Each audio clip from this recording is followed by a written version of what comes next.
You know, I'm not normally that much of a Star Wars guy, to be honest.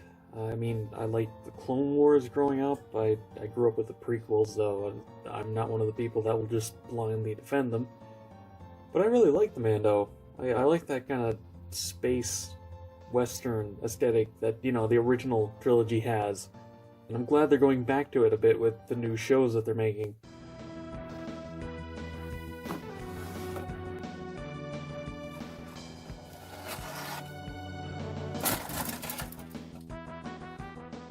Hello and welcome back to another Plamo review. Today we're taking a look at the Bandai 112th Mandalorian Beskar armor. Alright, and starting off as always with the articulation. The head is on a barbell joint, so a pretty good amount of range there. Though polycaps, so a little loose obviously. Not when it comes to posing, but comes off easy. The shoulders are on a forward hinge ball joint ish thing. Don't look at them from the back when you do this. Then they're on a ball joint here, as well as a hinge outwards, and the armor is on a separate hinge to the arm, so full range there. There's a rotation at the bicep, then a double jointed elbow for pretty much a full bend. It looks a little bit broken, don't look at it too closely.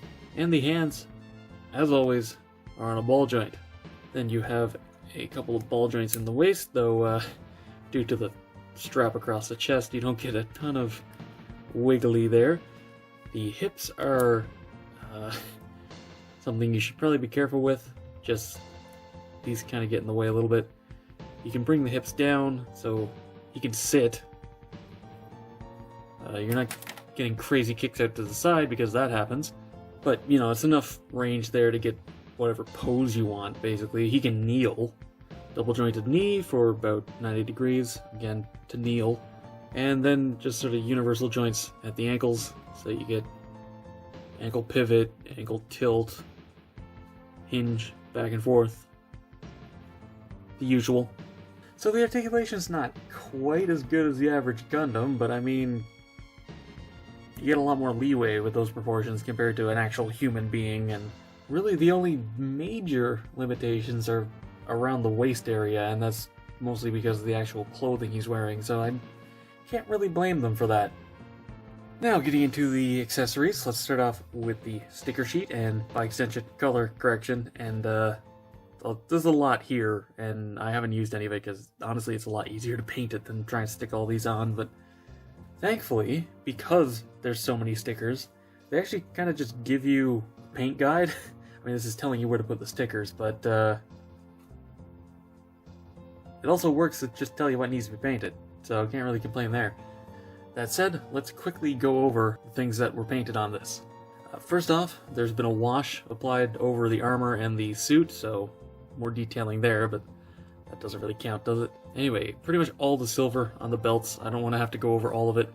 The butt flap needs to be painted separately. The hands are just black plastic, so everything on that is paint. I did paint these to be a darker sort of blue, because the one they went with is a little bright for my taste. And the straps on the legs need to be painted, and yeah, most of the paint's actually on the accessories. This thigh is supposed to be painted, but honestly it looks better in silver, so just left it. But speaking of the accessories, the two that need the most paint are the blasters, with the sidearm not needing too much, pretty much just the brown for the handle and then a few little bits of silver here and there, including on the barrel. Overall, not that bad. And then you have his rifle, which is a little bit worse. Yeah, little bits of metallic in there, and on this, and silver. Brown here, this whole end needs to be painted silver.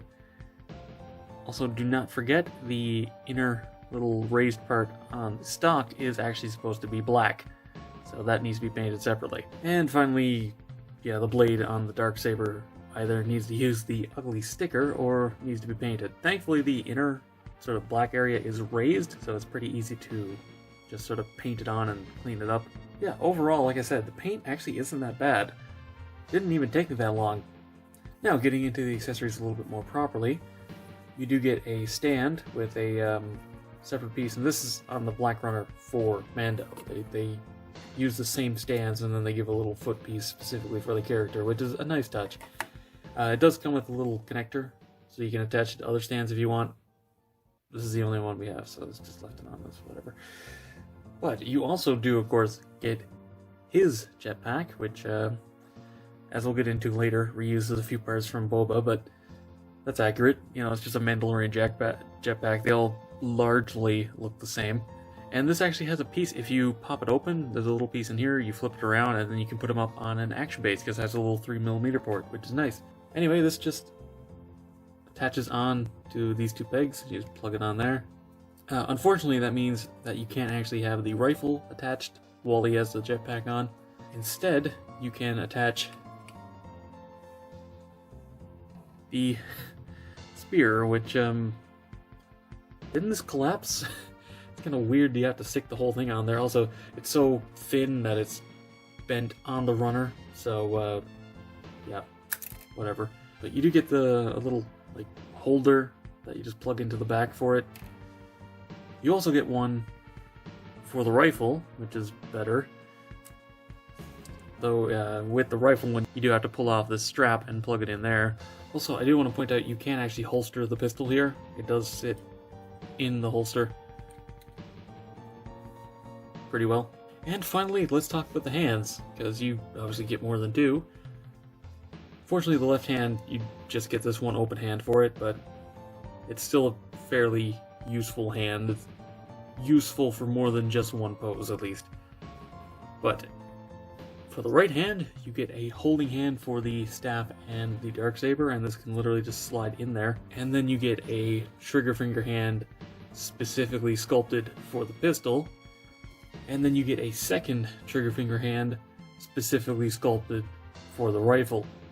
This one obviously breaks his wrist, because I don't really think they thought through how you're supposed to actually hold this thing, because yeah, that's pretty much the best you got. It's not comfortable. Also, yeah, like I was saying earlier, you get a lot of leftover parts from Boba. Alright, and as for a quick size comparison, it's a 1/12 scale kit, so a lot bigger than you were probably expecting. Pretty much in line with the Black Series. I believe they're 6 scale. They're very slightly smaller though. I've seen comparisons between this kit and the actual Black Series Mando, and this one's head's a lot bigger, which is more accurate, but it's kind of weird. So, to wrap this review up, this is a really good kit. The painting is pretty minimal. Like, honestly, I expected it to be worse. The articulation's fine. It's good enough, at least, to get whatever pose you want out of it. And the sculpt is really good. If you like the Mando, I can fully recommend getting this, if you like building models, anyway. I do want to point out, though, buy the normal version. The coated one, yeah, this thing isn't undergated, so you're gonna have to paint over it anyway. There's no point paying twice the price for something you have to basically fix. Anyway, that's all for this review. Be sure to let me know what you think down in the comments below. Give the video a thumbs up if you enjoyed it, helps a lot. Subscribe and hit the bell for future reviews. Go follow me on Twitter for updates. And consider supporting me on Patreon so I can keep making reviews just like this one. And as always, until next time, happy building.